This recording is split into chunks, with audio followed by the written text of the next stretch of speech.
we offer a brotherly salute. The contest is over, collaboration begins. We have details here and questioning whether or not indeed victimization is happening, what the party intends to do about this, and helping the party to move forward from where it is. Our top story, as always, is brought to you by Telecel Connecting Energies, Holy Insecticide Spray and Coil. Enjoy Holy Sleep and Shield Pension Trust into the future with you. Tonight, some members in Kennedy Agyapong's camp are raising concerns about reconciliation efforts within the new patriotic party, with some alleging victimization. They are pointing fingers at individuals in key party positions. The accusations emerge just days after the party elected former Vice President Dr. Mahamudu Bawumia, winner of a bruising 5-man presidential primary. Dr. Bawumia, in his acceptance speech, vowed to engage all other contestants and reunite the fractured party base.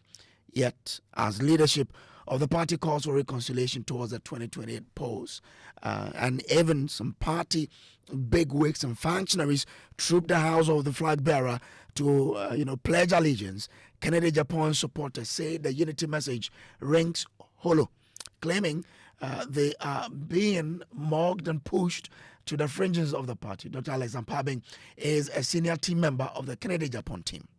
If Kennedy's key members are meeting and an agenda items about the way forward in winning 2028, that clearly shows the posture, the position, and the readiness of Kennedy Agyapong.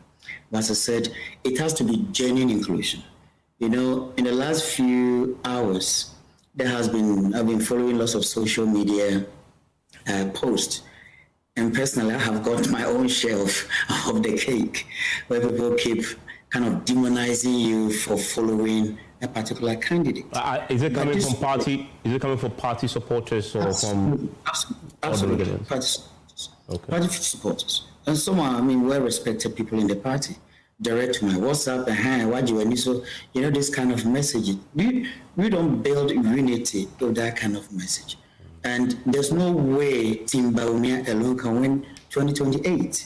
So we should stop demonizing people for supporting a particular candidate they believe in.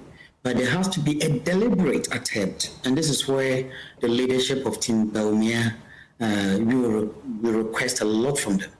I believe everybody I've spoken to, from the director of elections, from the campaign administrator, I've had a lot of conversation with almost everyone in the leadership in the last 48 hours.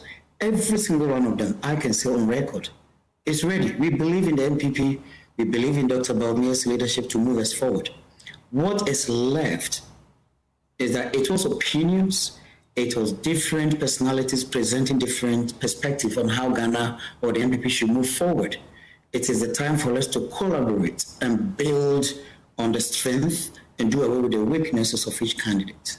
But in doing so, we should embrace each other's opinion, embrace the supporters, and I keep saying we should never see every single supporter as a problem that we need to suppress or we need to cosmetically manage, but we need to see each and every supporter as having a genuine reason for supporting whoever they support. Now, he says the party's base is sharply divided, with most constituency executives aligned to one camp.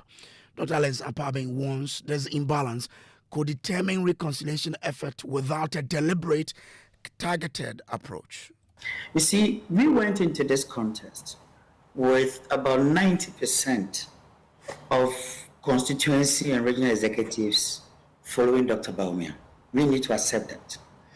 Now, when issues are happening within the constituency level, it becomes really, really difficult for you in Accra at the party headquarters to understand, because the party structures at the base had a position, whereas certain individuals seen as problems also had positions. So to me, and this is why I'm calling about deliberate attempt, it's not about believing the party structure works, because it didn't. Clearly, the issues happening on the ground we are talking about shows that the structures didn't work. So if we assume the structures are working, then I'm sorry, we're going to have a big problem. To me, there has to be a deliberate attempt to do this. If it's about setting up a new committee, it's about, that's why we're using the word resourcing. Resourcing can come in different forms. But there has to be a different and deliberate approach, constituency by constituency. It could be a research to understand what is happening in each constituency. Dynamics will be different. But the fact of the matter is that there's a whole lot of issues happening in each constituency because leadership, about 90% were for one side, and then sometimes I'm not saying all cases, because there are some constituencies too where they were for Kennedy. There are some constituencies too where Brian has his people. So that's Dr. Alexander Afenyo-Markin there, warning that these sharp divisions at the base could undermine reconciliation efforts without a deliberate, targeted approach to dealing with the issues. Now, however, the national treasurer of the party, Dr. Charles Dramana, has dismissed the claims, insisting the reconciliation process will be fair and inclusive. 90% or a greater portion of the people who are going to see to it that is done were in favor of a particular candidate, in which case whatever they do might not necessarily address the concern. No. So you did say, and I agree with you that, in fact, no, I'm making the point. You did say that I'm talking about the party's leadership leading to the election at the constituency. But who forms the reconciliation committee or it's an issue that will be determined by national. But to say that about 90% of constituency executives were on one side, I'm 100% of this, even though I don't have data. Yeah, but I don't think I'm. But Alex, that is why we are saying that it's important at this stage. The race is over. It's important whether what you're saying is true or not. The race is over. We are starting another process of bringing everyone on board. Let's do that with open minds. That's the national treasurer of the NPP, Dr. Charles Dramana there. Meanwhile, the all NPP members of parliament paid a surprise visit to the party's flag bearer, Dr. Mahamudu Bawumia, to congratulate him on his victory. In parliament, Minority Leader Alexander Afenyo-Markin stressed that the unity process must be thorough and rigorous. Our party's delegates have spoken. Through vibrant democracy, our party has chosen His Excellency Dr. Mahamudu Bawumia to lead us into the future. Mr. Speaker, I am happy to say that this morning the caucus extended warmest congratulations to the flag bearer, and we promised to work with him and stand shoulder to shoulder with him to deliver on his vision for our party and for our country come December 2028 elections. Indeed, Mr. Speaker, our conversation with him has energized us. We spoke as family about the formidable task ahead, earning the trust of Ghanaians and returning to power to rebuild and restore Ghana under Dr. Bawumia presidency. Mr. Speaker, let me take this opportunity to say to our distinguished sons of our party, Honorable Kennedy Agyapong, Honorable Dr. Brian Agyapong, Honorable Dr. Yao Osei Educhum, and Engineer Kwabna Eje Agyapong, we offer a brotherly salute. The contest is over, collaboration begins. And we also thank the National Democratic Congress for the statement they issued acknowledging the peaceful election we held. Our flag bearers' first great task and ours start this very hour. The journey to begin 2028 begins with the very first step we take together right now. So that's Minority Leader Alexander Afenyo-Markin, the Deputy General Secretary of the party. Haruna Mohammed also says the party will pursue all options to ensure there is unity in the party ahead of the 2028 general elections. We have heard him, we have heard his comments, and it's expected because after an election such as this, you would have people pointing fingers to the other. But I want to stand on behalf of the leadership to assure everybody that we will take the needed steps to be able to reconcile all the members of our party. One thing that people are forgetting is that reconciliation is not about going to fine-tune one individual or one camp. Reconciliation cuts across. Whether they were supporting another candidate or not, they themselves also need reconciliation.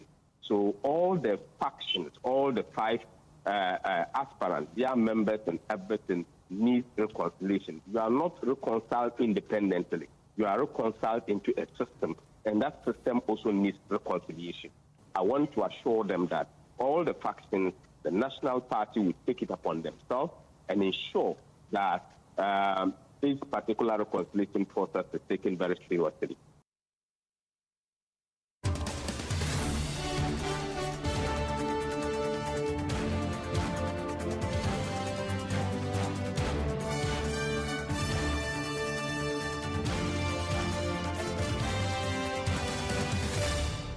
This is Top Story brought to you by Telecel Connecting Energies, Holy Insecticide Spray and Coil. Enjoy Holy Sleep, and also by Short Pension Trust.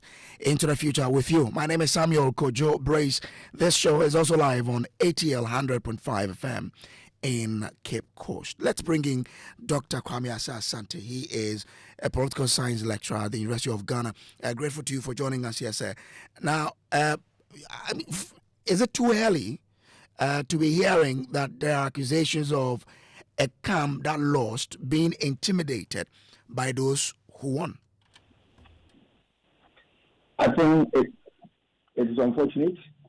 It's the last thing we're expecting to happen, particularly at this time where the flag bearer needs nothing but everybody on board so as to have a formidable team to prosecute the 2028 electioneering agenda.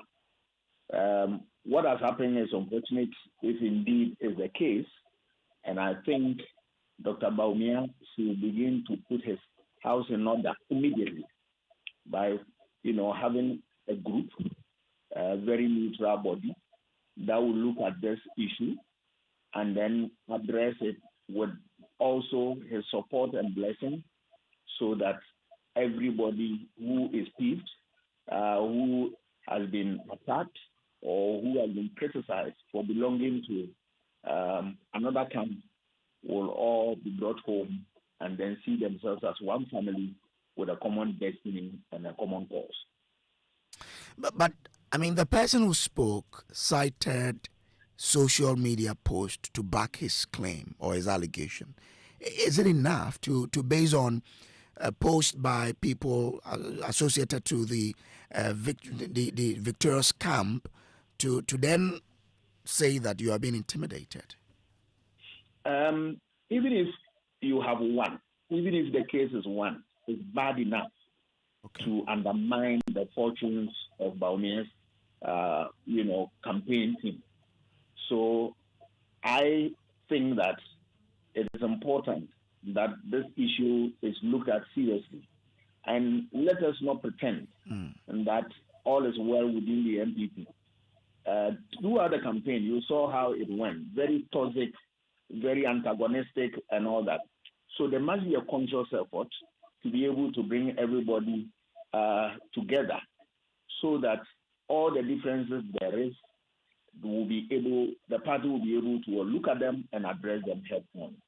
If Dr. Bawumia is not able to do this, it's going to deepen the cracks and it will increase the bickering, the rancor within the party.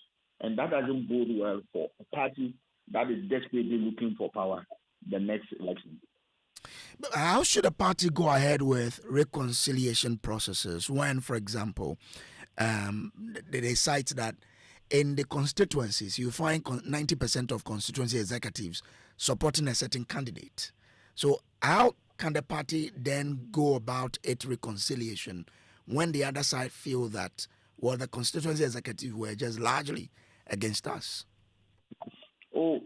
Strictly speaking, I believe a party such as the NPP, which is a mass and one of the dominant political forces in this country, should have a conflict resolution mechanism in there. All that they have to do is to trigger this and then make sure that they use it to address the problem. Remember, they have very noble people in there, very respectable people within the party. These are the faces that people want to look and want to respect in terms of whatever comes out of their mouth. So they should be able to make use of them and trigger the process and make sure that they are prepared to do genuine reconciliation and that everybody matters and that they are prepared to listen to every dissenting opinion or every concern. When they are able to do this, I'm sure they should be able to come together as a family one more time. The flag bearer is just an individual. I'm not sure he can ask all the people that supported him not to say or make certain posts on social media, for example. How do you think he must approach this? What should he change about it? Must it only be about him, or every supporter of the party must see it as a responsibility for them to unite? Straight away, the leadership of the party must be up and doing. They must be able to issue notices here and there, telling people that what has gone on last week is gone and is past. So they should put them behind them and then begin to come together and rebuild. Then, of course, the conflict resolution mechanism within the party, if it is triggered, at the end of the day, their work will come and also add to what has been said by leadership. And then you have Bawumia also strengthening. That is the only way out. But if they want to be lackadaisical in approaching this thing, and they want, you see some non-charlatan attitude in this regard, obviously is going to undermine their purpose. But isn't it also, the responsibility of supporters of the losing candidate to also be willing enough to be part of this process? Obviously, it is the duty of everybody to make sure that Bawumia succeeds, and by extension, the party succeeds in its quest for political power 2028. So it is incumbent upon every member of the party, yes, whether you are a card-bearing member or you are just an ordinary supporter of the party, you should be able to, organize your things and then work within the framework of the existing structures so as to bring unity amongst yourselves. Because divided, obviously, they are going to fall. So they need all of them together. And then it is not the responsibility of only the leadership, but also the rank and file. The total mass of the people must know that it is in their own interest to put behind them all that has gone on during the campaign and then the subsequent election, and then build a solid team that will stand the test of time to contest the election and contest it effectively. I mean, if you listen to whatever is happening in the party, will it require someone being made a scapegoat to really show the intent of the flag bearer to unite the party? At this point in time, it's not necessary. You use dialogue, you use persuasion to be able to bring everybody on board. But if you want to crack the whip so much that you want to use somebody as a scapegoat and the rest of them, you incur the wrath of other people, and at the end of the day, it will deepen the woes of the party. They should use language that is unitary in character. They should be measured and tempered, but at the same time, they should work towards making sure that at the end of the day, people bury their differences and then come together and forge a common cause. Dr. Santi, do stay with me. Let me bring in Richard Anyagba, who is the National Communications Director of the NPP. Richard, you've had the accusations from the Ken camp. You've listened to Dr. Asante, who is proposing some ideas as to how you can deal with it. How is the party taking these accusations, and what are you doing to resolve the differences? Thank you, Kojo, and good evening to your viewers and listeners, and good evening to Dr. Asante. The issue for me, I think that, Kojo, we are honestly maybe for the excitement of the political season, we are really hyping a matter that ought not to come to this level. Because if you see what happened following the declaration of the flag bearer, it's encouraging that every effort is being made to bring us together. Obviously, it's not going to be overnight. And so we have from now till perhaps early 2028 to do some serious healing in the party. Everybody acknowledged that.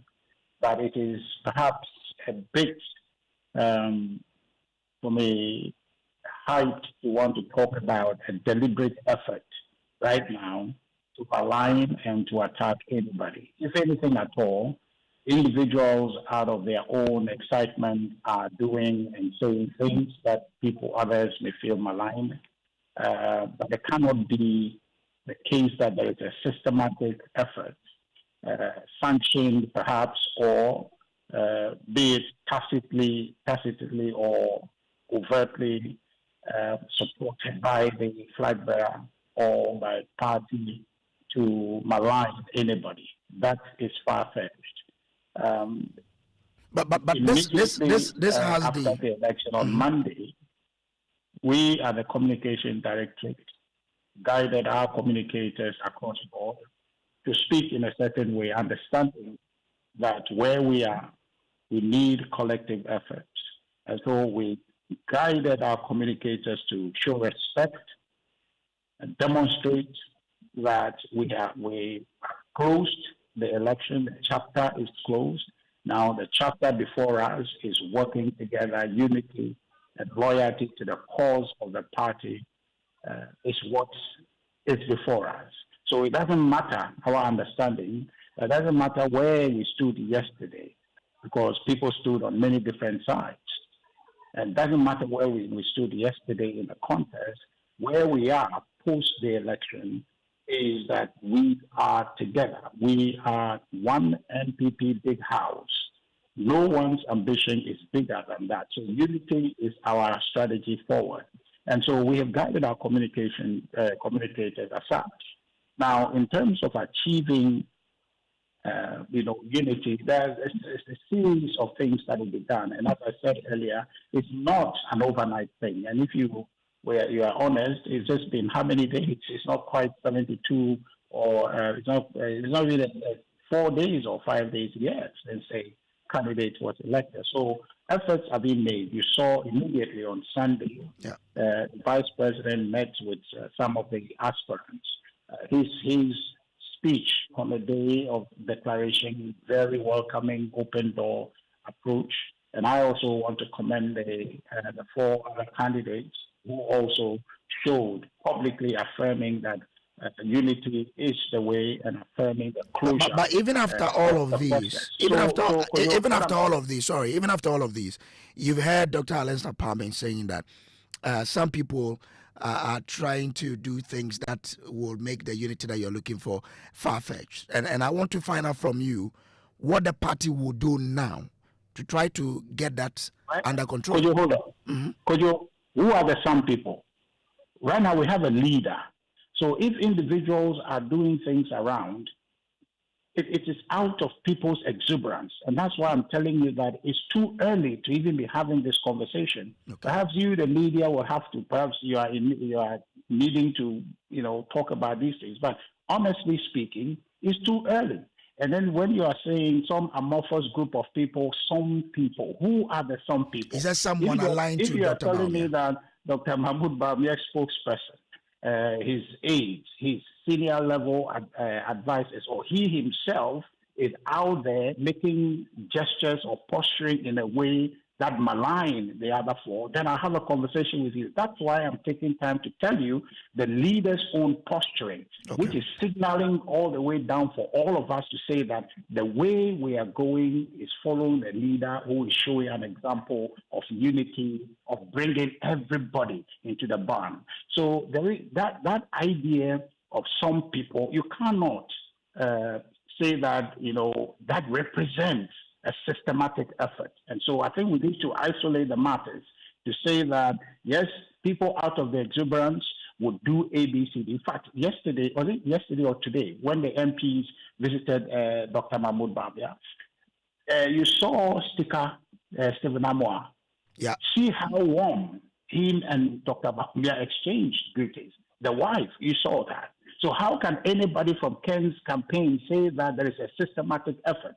You cannot assume when people out of their own exuberance on social media. In fact, I made this point yesterday, and we have provided that for our communicators in our guidance for them. So systematically, efforts are being made to bring everybody in. But if on the periphery, other people are acting in ways that are not in accord with what centrally we're doing, you cannot make that a systematic problem. You understand? But if you look at the leader, the effort he's making clearly shows that he's leading us in one way to all come together and work for the success of our project in 2028. I'm grateful to you. Richard Ahyeba is Director of Communications of the NPP. Dr. Santa, I don't know if you are there. In 20 seconds, you've listened to the Director of Communication. Do you get a sense that the party is dealing with this? Oh, obviously, the party has no choice than to deal with this thing head on. So I trust in what he said, and I believe that the party will take steps that if this problem really exists, they want to find a way out to this problem and also bring everybody on board to fight for 2028. I'm grateful to you, Dr. Kwame Asante. This has been Top Story. Up next is Newsnight after these. You know how much moms always say too much of everything is bad? But there's one too much mom actually approves of. Telecell's Too Much Broadband Bundle. This season, all you have to do is buy the 150 Ghana Cedis Too Much Broadband Bundle in addition to your main broadband plan and get 150% bonus data. That's right. Simply buy the 150 Ghana Cedis Telecell Too Much Bundle in addition to your main broadband plan and receive 150% bonus data. Dial *900#, use the Telecell Play app or visit the Telecell website to buy now. Telecell, connecting energies. Son, we are so proud of you for setting up this hospital. I really love those hospital beds and waiting chairs. By the way, did you import them? No, Dad, I didn't. I actually got them from Kindle Books and Stationery right here in Ghana. Wow. We also bought our office supplies, safes, executive desks and chairs from Kingdom, and they gave us expert advice on how to set up our office. Guys, that makes 3 of us. I also got our sofa and bedroom sets, plus our dining hall furniture for our new home from Kingdom. Wow, Mom, that makes 4 of us. I usually get my stationery items from Kingdom. And my teacher also mentioned that our classroom furniture was provided by Kingdom. So there you have it. Whenever you're thinking about setting up an office or acquiring furniture for your home, etc., Kingdom Books and Stationery should be your first port of call. With over 40 years experience in the industry, we stock and supply a wide variety of globally sourced office and home furniture, stationery and equipment. Visit our head office, Takweje, Osu near the Osu Cemetery, Tema near Community 4, Takoradi opposite Vijay Mays Plaza, Cape Coast University Bookshop, Spintex Road near Absa Bank, Atomic Centerpoint Mall, Winneba University Campus, KNUST, the University Bookshop, and Santasi in Kumasi. You can also visit our shop online, www.kingdomstoreonline.com. Hurry while stock lasts. For further inquiries, contact us on 050-162-0810 or 0302-764-101. Email info@kingdomgh.com. Kingdom Books and Stationery Limited, where quality and affordability is assured. Terms and conditions apply.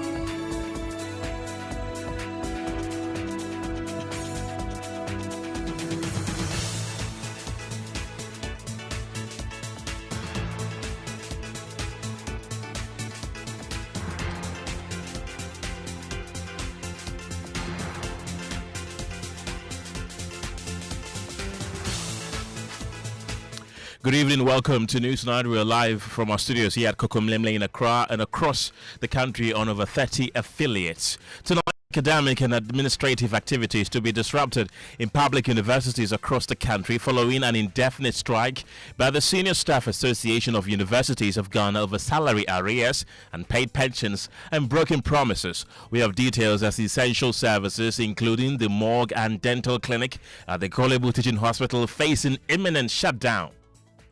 It will worry us a lot, in the sense that our patients will be suffering. We abide by our unions. They are our unions. And what they said is what we go by.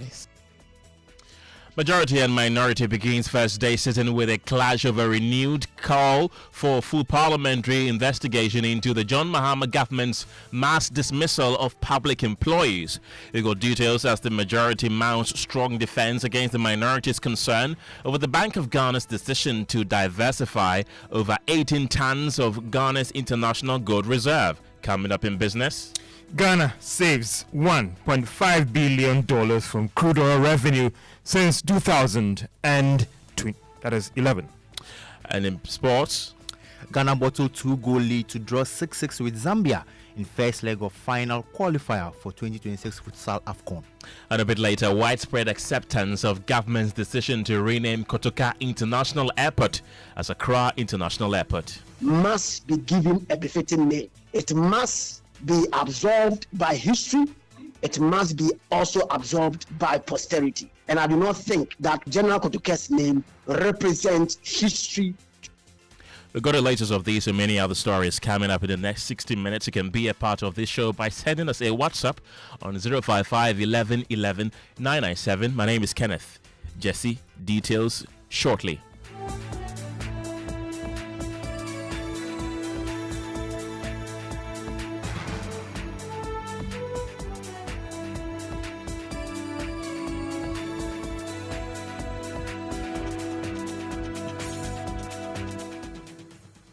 Welcome to the program. And tonight, thousands of students across Ghana's public universities are on urge. The academic futures hanging in the balance as the Senior Staff Association of Universities of Ghana begins an indefinite strike. At the University of Ghana, the atmosphere was tense, with students scrambling to process the sudden halt in services. The strike's impact is widespread, with services at a standstill. Students have been left wondering if they will be able to complete their programs, sit for exams, or receive their results. The aggrieved members are striking over salary arrears and paid pensions and a general government neglect of their welfare. Addressing a press conference, the University of Ghana branch chairperson Gladys Alantia explained that all attempts to resolve the matter have failed, leaving members with no option but to lay down their tools indefinitely. Has to do with the variation of our condition of service, which is overtime allowance for senior staff. We have that item in our condition of service, that as and when senior staff are required to work beyond regular working hours, holidays or weekends, they ought to be paid overtime. And it has a certain calculation, but it is being varied by the Fair Wages and Salaries Commission, which represented the government in this negotiation process. And so we will not sit down for them to vary it unilaterally like that. How will this affect the living conditions of your members? Brother, it has already affected, because as I speak with you, in January, work that was done in December, which was supposed to be paid in January, they have already slashed it by using call-in to pay, even though the issue is still at the Labour Commission. And our members are just, because if already you know that I'm getting 200 Ghana cedis home, and this call-in allowance has now come to give you 5 Ghana cedis, how has that improved your life? It has rather worsened your life. My colleague Fatal Bayaga was at this news conference and is joining me in the studio with Mo. Fatal. Gladys has also been blaming the Fair Wages and Salaries Commission for this situation. Tell us more. Absolutely, Ken. So she accused the Fair Wages and Salaries Commission of being two-faced during the mediation process, claiming the commission initially defended the overtime allowance, but later issued a directive asking the University of Ghana to discontinue the payment and replace it with a call-in allowance. Take a listen. When we met at the Labour Commission, they came to the Labour Commission to testify that indeed Senior Staff Association has an agreement with them, Fair Wages. And then, in the same vein, after that 16th October meeting with them at the Labour Commission that they came to testify, they wrote another letter to University of Ghana Vice Chancellor that they are doing the right thing by not paying us overtime. they should use call-in to pay. Is that not a double standard? When you know very well that even in your minutes to us on the 2nd of October that we had with you at Fair Wages and Salaries Commission, it captured that item over time, which was still ongoing. So how can you be a double standard person like this? Are you really being fair? You are not. It means they are the ones who are causing this trouble. And Fatah, you've also been monitoring the impact of the strike on the University of Ghana campus. How is this affecting particularly students? Ken, the situation is quite glary. When I spoke with the students, in fact, they say that this is really affecting them. Some of the students, in fact, those who graduated and preparing for their graduation, in fact, said that they are unable to pay their fees, their graduation fees. In fact, today is the deadline, and because of this particular strike situation, is going to affect them in terms of their graduation. It will affect me. I won't be able to graduate. Yes, since today is the deadline, so we have to have mercy, at least. You have to inform us earlier. I'm now hearing it. Why did you wait till now? Because the money was not available. Now that I get the money. Strike today, how will that affect you? It's unfair. I think it's unfair. But I didn't know they are going for strike today. I reported from Cape Coast. I tried to register for the graduation. It popped up. I should contact the account office. That's why I'm here today. But I didn't know there will be a strike today. I have to go back to Cape Coast and I come. If I can't do this, then that means I can't graduate.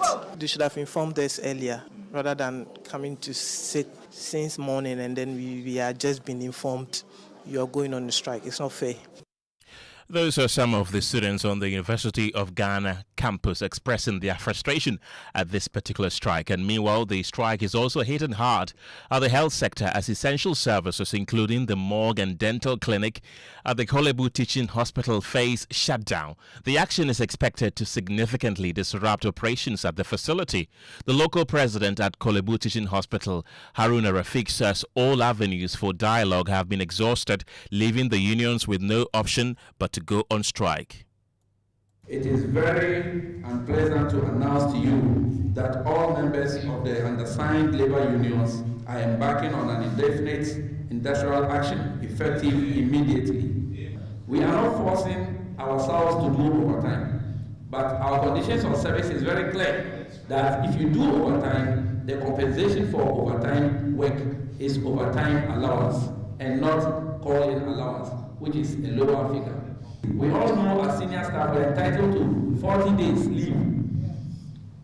The new arrangement is that they want to reduce it from 40 days to 28 days. Yes, that is how serious it is. So, and they are using an alien document on it. That is a certain document from the public sector. Aside that document, what we know is that it is our conditions of service that we use. Now, in that document, when you check on other allowances, you realize that if they are to apply them, we are going to be worse off. They are going to touch a lot of things. So the first thing is that if today they are touching our leave days and overtime and we allow it to pass, the next minute they will go to the other items. And I can assure you, even your vehicle maintenance allowance is at stake. Until these issues are resolved, we are not going to back down our decision. And in the last few hours, some workers within the University of Ghana Kolebu enclave have already been expressing concerns about the impact of the strike on patients and students. Listen. All what we want, government to pay the money, and that's all. Once government pay the money to firemen, yes, why not? We will come back. It's about the future of our members. We have members who have gone on strike, who have gone on retirement almost 3 to 4 years now. And when you tell you what they take, it's not the best. People have served more than 30 years where they go home, their pension money is not up to 1,500 in a month. It's not fair, all because past government fail in paying the money on time. And the leave, we are entitled for 40 days. But if they bring this to 28 days, it's going to affect much. Especially we have some of our brothers and sisters who come from north. So when they go on leave 28 days and other things, it's going to affect. So we want the 40 days, even we are appealing for more, not less. The condition of service, it was something we have agreed, but now they are trying to do what they want. And by doing that, staff will not be happy, they will not deliver accordingly, and it will end up affecting the nation. The dental school clinic, it will worry us a lot, in the sense that our patients will be suffering. And then secondly, you see our patients living to the other clinic. And our students particularly, they might not get patients for their requirement. If we are not, the patient might come, but they might not. They will not be able to see their patient. So that will disturb us a lot. That one day. Let's get on to the telephone lines right now and have a conversation on the back of this. Let's speak to Dr. George Smith Graham. He's the Chief Executive Officer for the Fair Wages and Salaries Commission. I've also been joined on the phone lines by Senyor Agyapong. She's a labor consultant. Ladies and gentlemen, thank you very much for your time this evening. Let me begin with you, George. What are the main challenges delaying the resolution of these labor demands? Thank you very much, and let me say good evening to all your listeners. First of all, when I assumed office, I noticed that the conditions of service of the senior staff association had been outstanding for a very long time. And so I invited them for us to have a conversation on this matter. When we started the discussion, we realized that our outstanding issues had to do basically with the overtime allowance, and also a few others. I don't remember offhand because of the time they called me. So I had a meeting with them, and at the meeting we've been implementing single spine policy since 2010. The policy says that it is only junior staff that are entitled to overtime, and that senior staff are not entitled to overtime. Senior staff are entitled to what we call call-in allowance. And so that has been the policy of the single spine, and they were all part of the implementation of the single spine from day one. So I was surprised to see that those things were the things that were outstanding in their negotiations. So we engaged. And in the engagement, we made it aware to them that no, the policy does not allow the payment of overtime allowance to senior staff. Then our senior staff are entitled to call-in allowance and not overtime. And they didn't agree with us. And so at the last negotiations, they requested that then we declare a deadlock on this matter and then send our report to the Labour Commission, which we did. And so I'm surprised that a deadlock that was at their own request that has been sent to the National Labour Commission, they will decide to go on strike on it. And that is very unfortunate. Right. Let me put on record that we were told, and we've gotten to know, that although the policy did not allow the payment of overtime allowance, the universities were paying the overtime to them using their own internally generated funds, contrary to what the policy says. So the university all this while had been paying the overtime allowance unknown to all of us. But this time around, the universities are no longer paying the overtime allowance. They want to escalate the payment of the overtime allowance to central government to pay. So that was when JTech realized that no, this overtime allowance is not an entitlement to the senior staff. And so they decided to stop its payment. And the issue came to us. And indeed, that is how it's supposed to be, because senior staff are not entitled to overtime.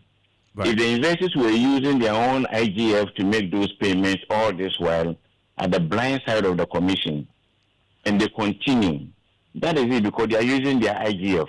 Right. But to say that now you are not going to pay, but you are bringing it to central government to pay, contrary to what the policy is, that is where the challenge is. Okay. And so we met and declared the deadlock, and we sent it to National Labour Commission. Right. Dr. Smith Graham, don't go yet. Let me bring in Mr. Senyor Agyapong in at this point. He's a labor consultant. You've been listening to the CEO of the Fair Wages and Salaries Commission. What do you make of his comments so far? Well, we all know that the Oh, good evening, and good evening to your listeners, and then Mr. Graham. Good evening. Basically, the policy is what it is, and the policy was consultative, and the implementation started in 2010.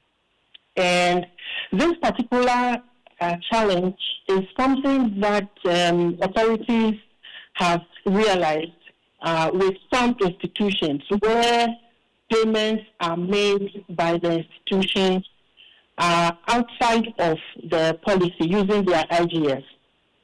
So if there is a corrective measure to be implemented or to be enforced, I think it should not necessarily be a problem.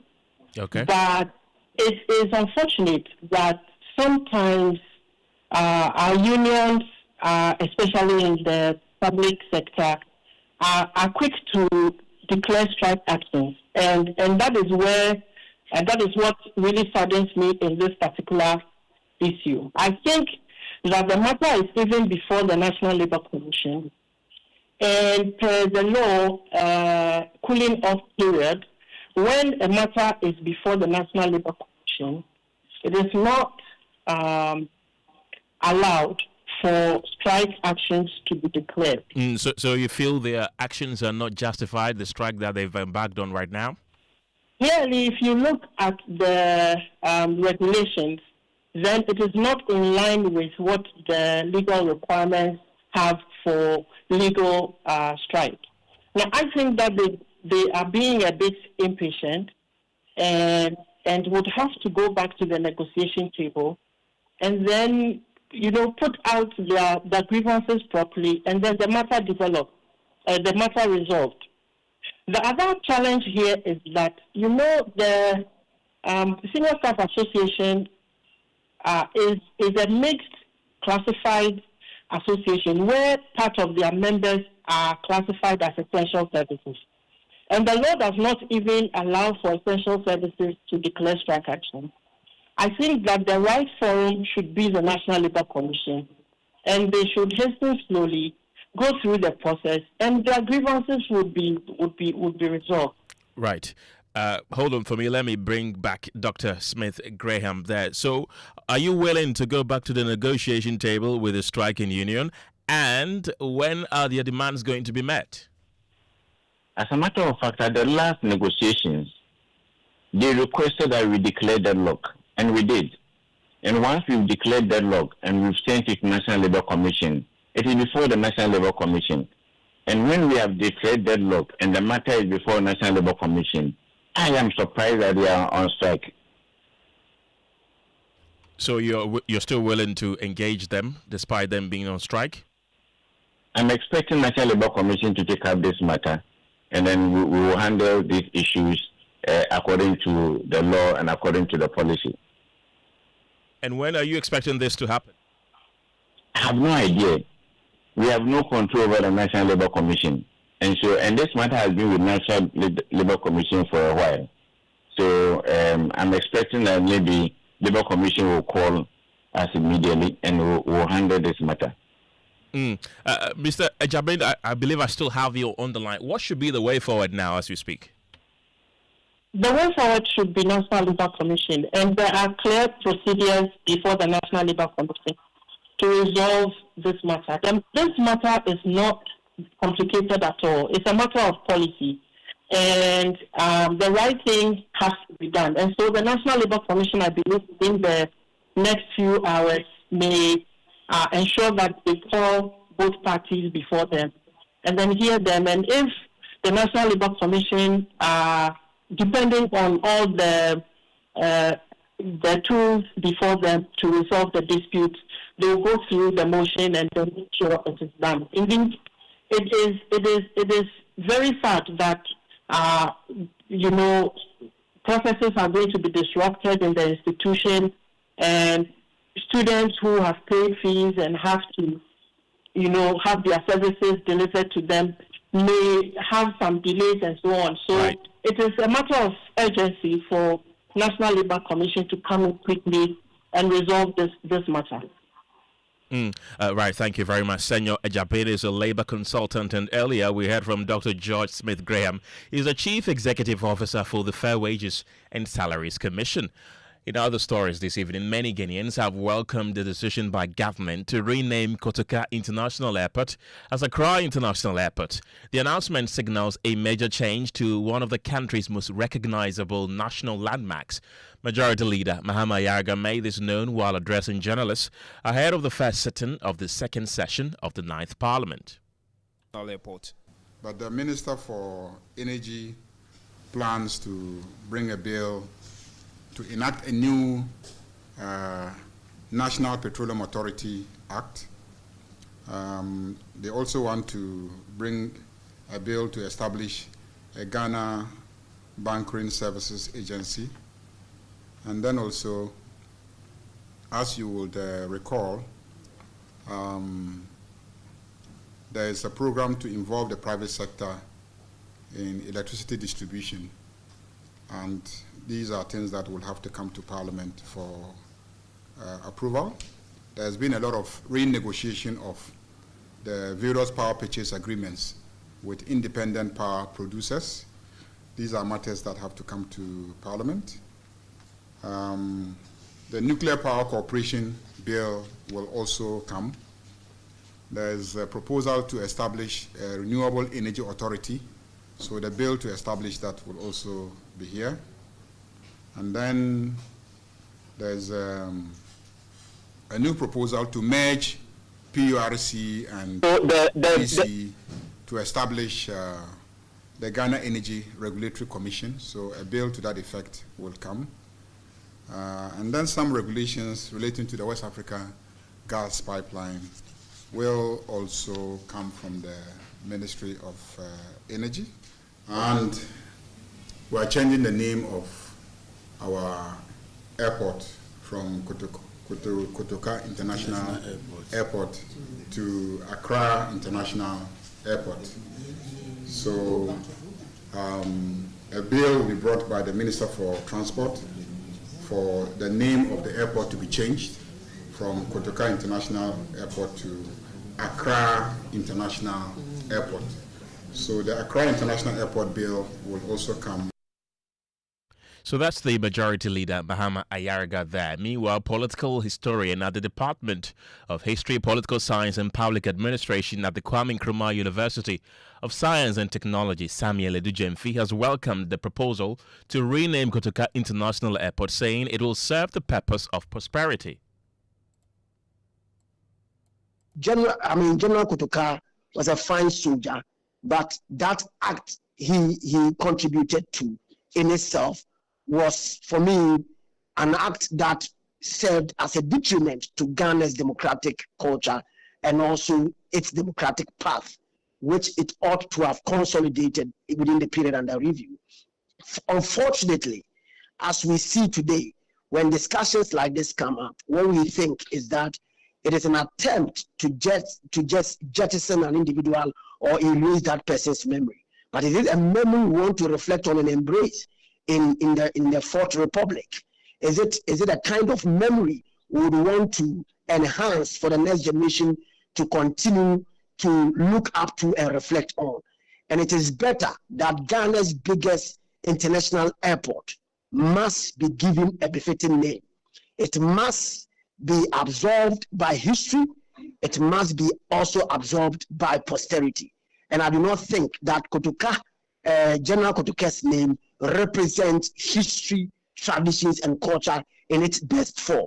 And in many ways, attempts by the government or parliamentarians to make a proposal through a bill for a law to be passed to rename is something that should be encouraged. It should be encouraged in many ways because we will not allow ourselves to see the vestiges of neocolonialism, imperialism, as we saw with the outsider interest in Austin Nkrumah, supported by chief actors, including General Kotoka himself. A fine soldier, but a bad master too. He divides opinion. And I think that the best way to go is to learn from the South Africans' O.R. Tambo Airport, named after one of the individuals who played great role in South Africa's history. Samuel Edujemfi is a political historian at the Department of History at the Kwame Nkrumah University of Science and Technology, and a cross-section of the public on the streets of Accra also agree with his view. Oh, it's very necessary. They should change it. They should change it to either Ghana International Airport or Accra International Airport. Because, Kotoka, he just overthrown Kwame Nkrumah, or he overthrew Kwame Nkrumah, right? So, it's better. It's either Kwame Nkrumah International Airport is better. Kotoka, the plan B. What is the history behind Kotoka? The airport being named after Kotoka? I hear he was killed there. That's the story. People want to bring political issues about it and tribal issues. So maybe Accra is in Accra. So they just name it Accra International Airport and then we'll all be free. Since Accra is the capital city of Ghana, I think the name should be Accra, not Kotoka. Everybody knows it's Kotoka International Airport. So I don't think if they change it, that will be possible. If they name it Kwame Nkrumah International Airport, that is good because he was the first president in Ghana. And he was the one who built the airport, not Kotoka. Because they killed him there, that is why they named him Kotoka Airport. So to me, I prefer Kwame Nkrumah Airport, International Airport. If it is appropriate for it to be changed, I think it should be changed, and nothing is wrong with that. Yeah. I think it's cool if you change it to Ghana International Airport. When everyone is coming into Ghana, they know they are at Ghana International Airport. They have to change it to Kwame Nkrumah International Airport. Yes, I think that would be the best. It's not necessary for them to change it. Yeah. This issue first came up in Parliament earlier today, which was raised by the Majority Leader Mahama Yarga. Let's go to the House and speak to our resident correspondent, James Aveji, who is joining us on the telephone lines right now. James, we understand that the Minority Leader Alexander Afenyo-Markin has been commenting on this. What has he been saying? Well, Ken, as far as the Minority Leader Alexander Afenyo-Markin is concerned, let me first say that this is not an issue he addressed on the floor of the House. Just bumped into journalists and have been given some reaction. And according to him, this would be an indictment not only on the NDC, but their strong base followership from the Volta region, because he believes the General Kotoka from Volta is the only surviving name on a national monument across the country. And so for a party that gets a lot of endorsement from Volta, this will be an indictment on them to remove his name from this particular airport. James reports to us from Parliament. Thank you very much. Let's stay on the telephone lines and speak to Hassan Tampuli. He's the Deputy Ranking Member on the Transport Committee and also a former Deputy Transport Minister. Grateful for your time this evening. Will the minority side back this bill if it is eventually laid before Parliament by the Transport Ministry? Thank you very much. To you and your listeners. About whether or not the minority back this. Mr. Tampuli, I'm afraid I'm losing you. If you can kindly reposition yourself. Hello. Much better. Is it better now? Yes. All right. So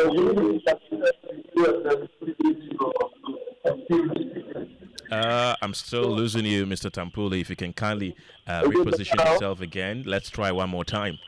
Is it better now? Yes, let's try this. Are you hear me now? Yeah. Hello. Please go ahead. All right. So, the decision by the government to change the from the Kotoka International Airport to Accra International Airport is one that if they decide to do, they will do regardless of whether or not the minority support. So to that extent, we are a bit different regarding whether or not they should go ahead or not. But what is important is that it appears that this government is just on the name changing or renaming free. Just bringing bills to Parliament and changing names of universities, changing names of monuments, and now they are going to the Presidential Airport. I don't know whether the Ghanaian people have been satisfied enough as far as the cost of living, as far as the price of segment as far as the output of farmers in the north, maize, soybean, rice, and so on and so forth, cocoa farmers. All right? I don't know whether they've been able to solve all these problems and they are just turning their attention on palpable frivolities. These are things. But it appears that that is what the government, is putting their attention on. So we'll just leave them to proceed on that. But what again is important is that why not look for any national figure to rename Kotoka Airport after, assuming we show much hate Kotoka. Meanwhile, this is the government that is born out of the coup d'etat. First in 1979, June 4th, and then you have 31st December 1981. So the political antecedents of the NDC is born out of coup d'etat. And so if the reason for renaming the is because Kotoka himself, Kotoka himself, was part of the people who overthrew the first president, then I think that the same to the whole. They shouldn't be in parliament right now. Mr. Tampulo, you are saying that there are more pressing issues than renaming of airports, but the NPP also renamed, for example, the Tamale Airport to Yakubu Tali Airport. But you are saying that if there should be a renaming of the Kotoka International Airport, it should be that of a public figure. Who would you suggest? Well, we'll leave that to the NPP to decide. Because I have to say that even if we propose a name and we propose somebody from among them, they will reject it. Once it is coming from the minority, they will reject it. So we'll leave them to decide for Ghanaian people to make a decision as to the society or otherwise. Hassan Tampuli, thank you very much. He's the Deputy Ranking Member on the Transport Committee and also a former Deputy Transport Minister. It's now time for business, and George Riafe is here with the latest. George, what have you got for us?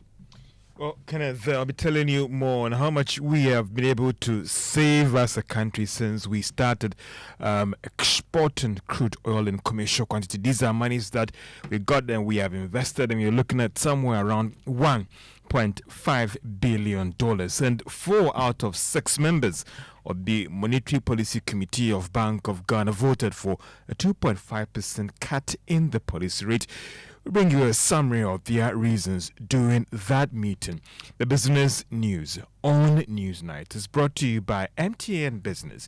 Welcome to the new world of business. Kingdom Books and Stationery, your number one stop shop for all your office essentials. Synthesis tanks and Pepsodent, Herbal and Charcoal. Je m'appelle. Je m'appelle.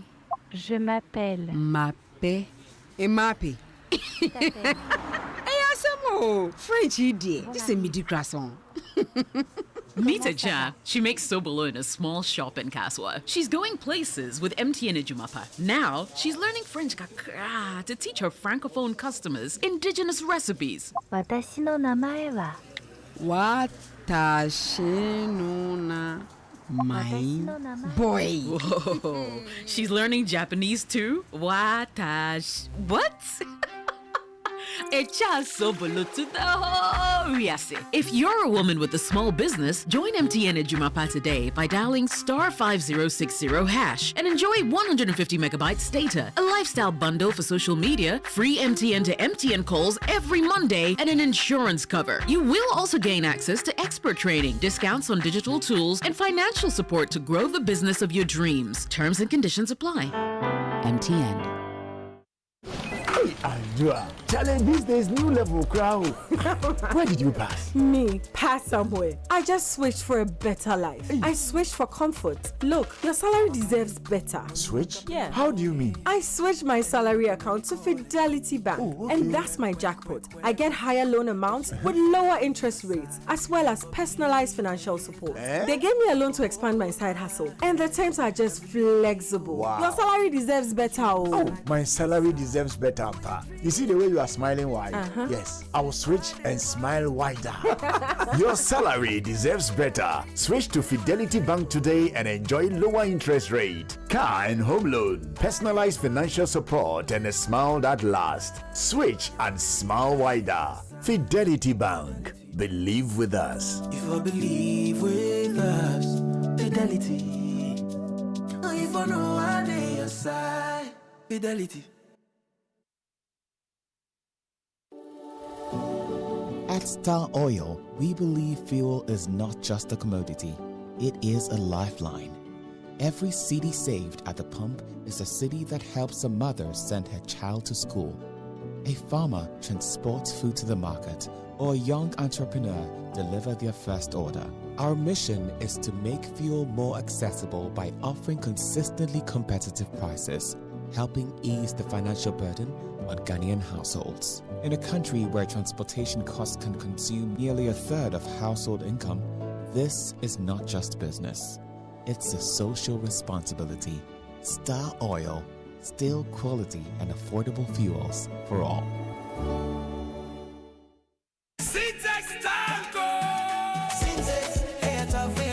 If you want quality, this be where you belong. Hey, tough, hey, strong. Oh, gonna shout and sing the song. When the sun they hot, syntax no break. When the rain they fall, still no shake. Builders they choose and plumbers they prove. Any project you they start.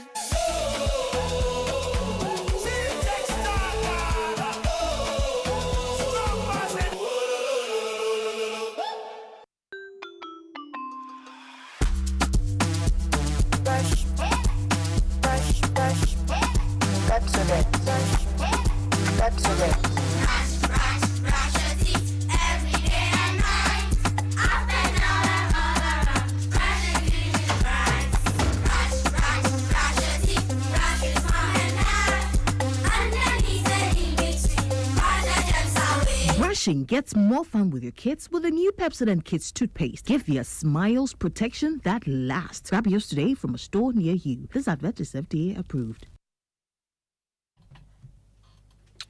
Welcome back to Business on News Night. Let's now settle for the details. The country has been able to save some $1.5 billion from investment of its share of money realized from crude oil revenue since the country started exporting oil in commercial quantities from 2011. This was contained in Ghana's petroleum accounts held at the New York Federal Reserve Bank. There is more in this report. Accounts show the Ghana Heritage Fund, which has been set aside for future generations, had $1.3 billion, while the Ghana Stabilization Fund had $122 million. The financials again revealed that some $66 million had been withdrawn from the account during the year under review, while net income on the Ghana Heritage Fund was more than $25 million. Some market watchers have, however, raised serious concerns about the returns that the country has made from oil revenue. This has resulted in some pushing for the laws covering the country's oil revenue to be reviewed. They argue this might go a long way to improve our earnings from the sector. And that is a business text report. Meanwhile, energy expert Benjamin Insian is pushing for some fresh investment in Ghana's oil sector to address these challenges in the area. Now, this was after government's new data showed the petroleum receipt for this year had dropped significantly to a little over $700 million. Mr. Insian said the development calls for some tough actions. The government. Most of these wells are becoming maturing wells, so output will continue to decline until we begin to develop them or begin to engage in more operational activities to explore other areas of improving output, because these wells have been in existence for the last decade, and for that matter, output is also declining. And I think that we need more investment in areas of exploration and also areas of expanding some of these wells or doing some developmental activities. So that we can increase output. If we are able to increase output, I think that revenue will continue to slide or continue to plummet.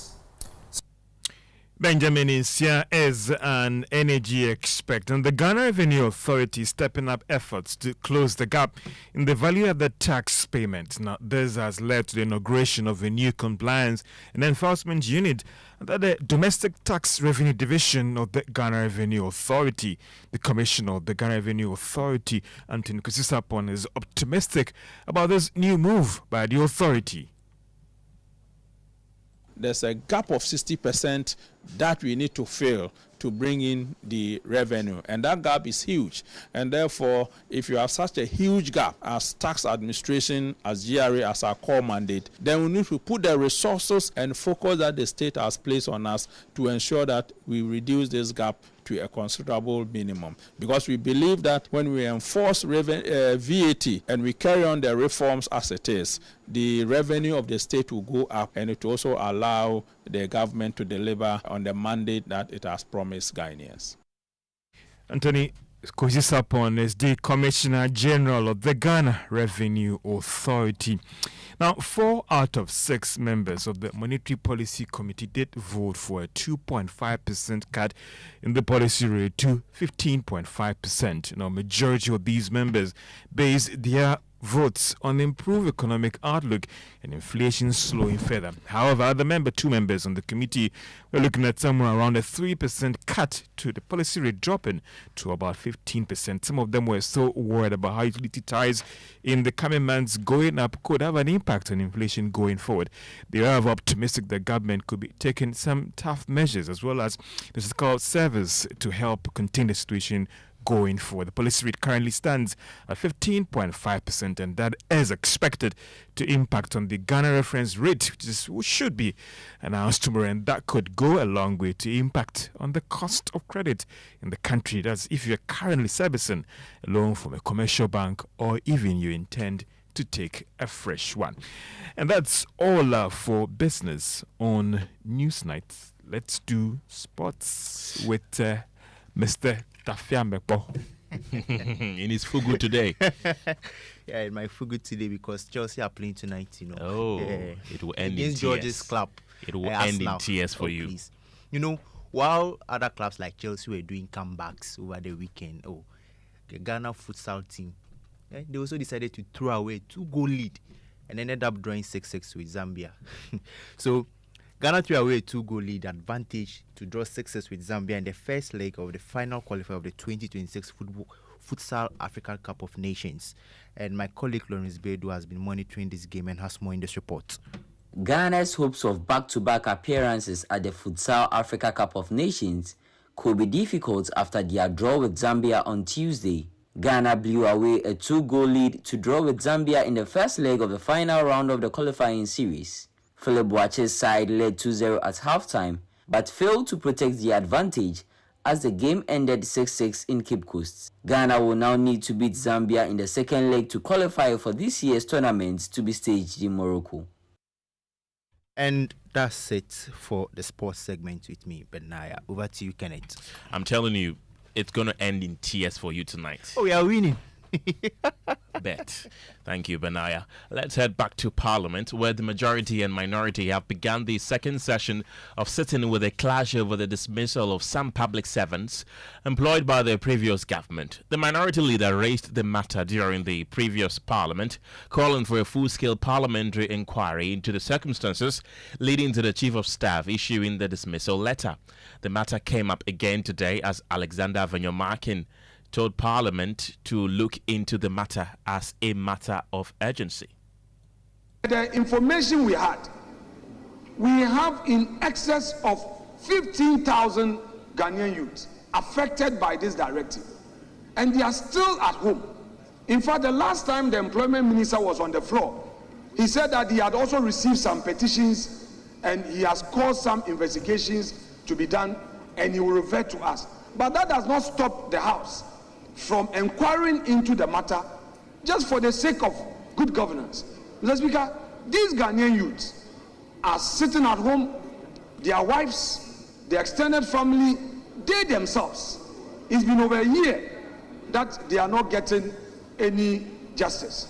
So, Mr. Speaker, I would humbly plead with the leader of government business to endeavor to include the motion in this report. I raised this at the business committee, and of course I must be fair with him, to him. The understanding was that we would have to engage you so that you give us time to hear, since you are the only person who can sit or preside on this particular motion. So that, Mr. Speaker, you give your ruling for a body, a committee to be set up to investigate this matter, so that the people out there who have been affected by this directive will know that the representatives of the people, Parliament, cares about their interests, and we are always willing to take steps. It's getting to a year. We are in February. The directive came in March 2025. It's far too long. So, Mr. Speaker, that is my very humble prayer on this rising. James Afenyo is joining us once again from Parliament for more on this. And James, the Speaker was immediately forced to give a directive on this matter. What was his ruling? Yes, I can. So the Speaker's initial ruling after this submission is that it is important to resolve this matter once and for all. He recounts how this has become rampant in the Fourth Republic, government after government dismissing employees without recourse to the law. And so he said the majority leader, the leader of business, government business, must go back and put this on the order paper for a look into. As chairman of the business committee, not leader of government business, but as chairman of the business committee, you call this matter to be relisted and scheduled for consideration of the House. This thing has gone on since the inception of the Fourth Republic. Anytime there's a change of government, we have people's appointment being terminated, in many cases unlawfully, and they are not even paid. I remember as minority leader in 2001, all the staff of National Mobilization were dropped. Nothing was paid. Some directors were dismissed. Some even went to the High Court. Rulings were given. Government did not abide by the rulings. And the lawyers struggled and they could not enforce them. The same happened again in 2009, continued up to date. I mean, we can't keep on this way. We have to improve. So if Parliament has decided to give some guidance as to the way forward, I think it's a good motion that we should create the opportunity for Parliament to have a say. So please take this directive as urgent and make sure that this motion be relisted for the consideration of the House. That's the Speaker of Parliament, Alban Bagbin there. You can also be a part of the show by sending us a WhatsApp on 055 11 11 997. There was, however, a response from the majority side. Listen. It won't be appropriate for us as a parliament to inquire into the matter. That was the objection. So, Mr. Speaker, these are the facts. These are the facts based on which the objection was taken. So, your deputy ruled based on those facts. So if he wants us to relist it and debate it, we'll relist it, we'll debate it. You will consider debate in addition to the basis on which the first deputy, upheld my objection, and then you will take a decision. We have no problem. We're ready, except that when one of the parties has gone to court and the matter is in court, and then you say the Parliament should inquire into the same matter. And I said it will prejudice the outcome. And our rules are clear on that. And at the time that the application was made, his case was pending before the Supreme Court. So to constitute a committee to investigate whilst the matter is pending squarely before the Supreme Court will offend our rules. So, Right Honorable Speaker, on the basis of that, I ruled and gave in the appropriate directives. Away from Parliament, Cocoa Board is attributing delays in paying cocoa farmers to fluctuations in global cocoa prices as the agency seeks a long-term financing solution for the sector. Speaking on the challenges, Head of Public Affairs for Cocoa Board, Sam Jerome, explained that the country's cocoa remains the most expensive on the African continent, creating a gap between local purchase costs and international market rates, which has complicated payments to farmers. Well, some cocoa farmers in the Ashanti region are now considering selling off tracts of their fertile lands to illegal miners, while some other farmers have also begun smuggling their cocoa beans to neighboring countries to make ends meet following months of unpaid dues from the Ghana Cocoa Board. Emmanuel Bright-Kweku traveled to Kofiase, a small cocoa farming community in the Ashanti region, and reports. David Berko and his wife combed through their parcel of cocoa farm in the Kofiase community of the Ashanti region in desperate search for ripe cocoa pods. After hours of frantic search, they collected baskets of the pods and head to their thatched house sitting in the middle of the deep cocoa plantation. This has been their source of livelihood for nearly 3 decades. But the past few months have been unprecedentedly difficult. Times are hard now. We used the initial payment to settle our labors. Because I have no money, I told my son to stay home from school. 2 days school school.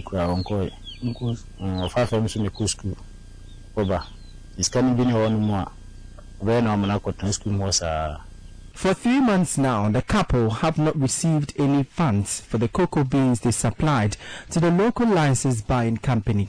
Requesting money due them has become a daily struggle, throwing them into untoward hardship. Yesterday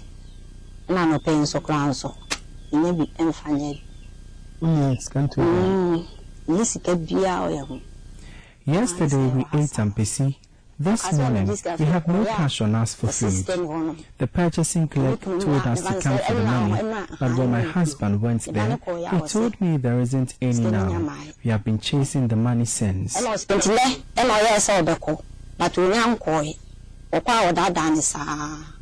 This has been the plight of many cocoa farmers across the country.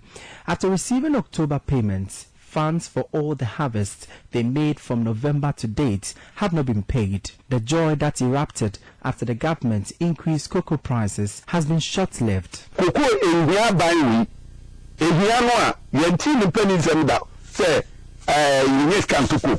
This government cares less about the cocoa sector. We've never been in this situation before.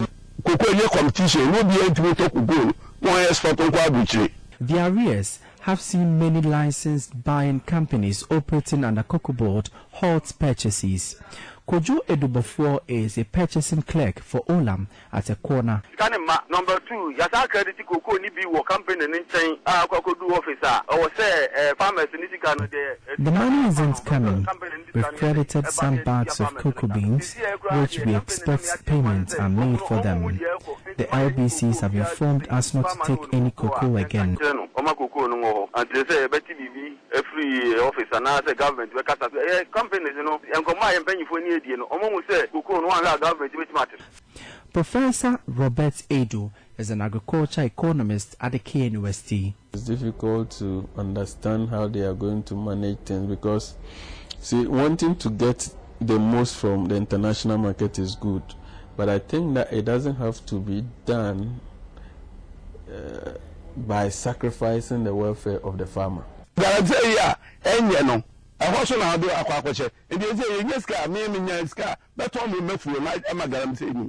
here at Kofiase, in the Ashanti region, for Joy News, my name is Emmanuel Bright-Kweku. And speaking on the Pulse show this afternoon, Head of Public Affairs at Cocoa Board, Sam Jerome, said while the agency looks for lasting solutions to pay the farmers, the problem is largely due to international market pressures. As we speak, Cocoa Board is in talks both with government as well as, the international buyers as to how best we can deal with this situation. Because, it is unheard of. It's not something that we have experienced because, a price of almost 12,000 2 years ago, today, we are having to deal with 4,100. That tells that even the price, the percentage given to the cocoa farmer last year, which is 5,040, we are not getting that on the international market.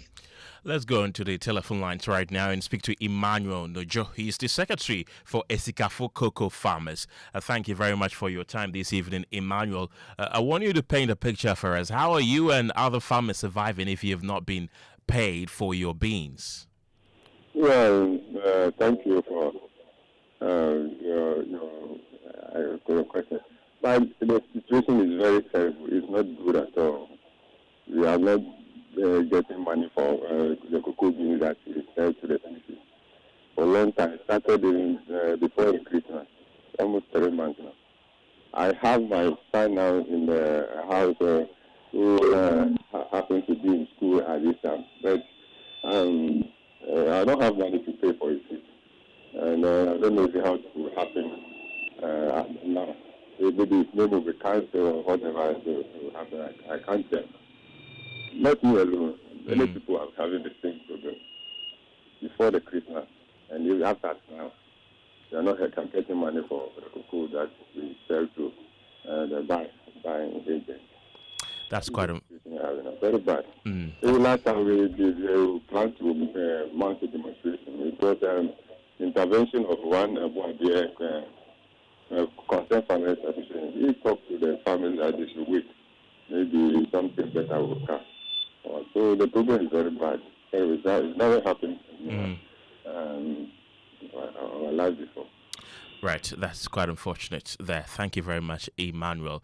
He's the president of Esikafo Farmers Association of Ghana. Now, the act of illegal fishing in coastal areas has destroyed fish species, damaged habitats, posed health hazards, contaminated water bodies, led to conflicts with semi-industrial fishers, and in extreme cases resulted in loss of life. Mohammed Kayaba of Raja FM in Tamale has more in today's Climate Evidence. Communities in Ghana rely heavily on farming and fishing as their main source of livelihood. These farmers do everything possible to make good profits for sustenance. Circumstances such as finances, lack of job opportunity, inadequate education, lack of law enforcement, politicization of issues among fishermen has led some individuals in the fishing communities to engage in illegal fishing, which tends to create negative impact on fishing and put the lives of fish consumers at risk, as well as destroying some aquatic animals. We take you to the Winneba landing site to engage leadership and some canoe owners on issues of illegal fishing in the area and its impact on fishing as well as the consumers. From 90s to 2000, in sunlight, it's started lighting also about that time, and I'm a coffee. Phenomena, Namadama, not a day, the Medanians can coffee. Panoso, so about and the walk water patrol. As a normal Yanamamba was what Dr. Jemima Etonam, fishery scientist and a lecturer at the University of Education, Winneba, highlights some critical issues that surround climate change and the fishing industry. So as we are having climate change and we are seeing its effects such as sea level rise and increased sea surface temperatures, it means that the strength of that upwelling phenomenon is greatly reduced. Why this affects our fisheries so much is that the stronger the upwelling, the colder the water, the more nutrients are able to come up to the surface, and the more what we call primary producers, organisms that fix sunlight directly. We have algae and other organisms. And then we also have tiny crustaceans we call copepod, which also move in to feed on these algae. Dr. Victor Owusu, a development geographer and a lecturer at the Department of Geography at the University of Education, highlights what government should do in addressing illegal fishing in the community. Their major concern is that if they don't use these things, then they are going to lose their source of livelihoods. They will not be able to support their families. So It's all about job creation. Job creation. If interventions can be introduced to move some of the fisher folk from marine fishing to maybe fish farming. For Joy News, Mohammed Kayaba. This story is brought to you by Joy News in partnership with CDK in Ghana, University of Ghana Center for Climate Change and Sustainability Studies, with funding from Claire R4I Opportunities Fund. Adobia comes up next with Geek Squad, but before we go, here are a few of your messages you've been sending to our WhatsApp platform. Nana Ekriamwa Boatin from Ablekuma Central says, it appears this government doesn't really know why Ghanaians voted for them, renaming schools, now airport. Tomorrow we will wake up and they've renamed parliament. Is this the pressing issue that is affecting the ordinary Ghanaian? This one also says, are citizens not aware that Kotoka's statue was removed from the airport during Kufuor's tenure? Let's not honor coup heroes. This is Nana from Spintex. And Ejaya from Mataheko says, interesting viewpoint from the labor consultant on the strike action. Is he saying the so-called policy supersedes the stipulations in the Labor Act, which says that every Ghanaian worker works 8 hours a day and every extra hours is overtime? Thank you very much for sending us these messages. But after this show is Geek Squad, and Adobia is already in the studio. Adobia, what are we talking about tonight? It's a new year and a lot of people have set goals that they want to achieve for the year. We want to see how that can be combined with technological tools like apps and how they can really be effective in achieving goals. I'll be listening.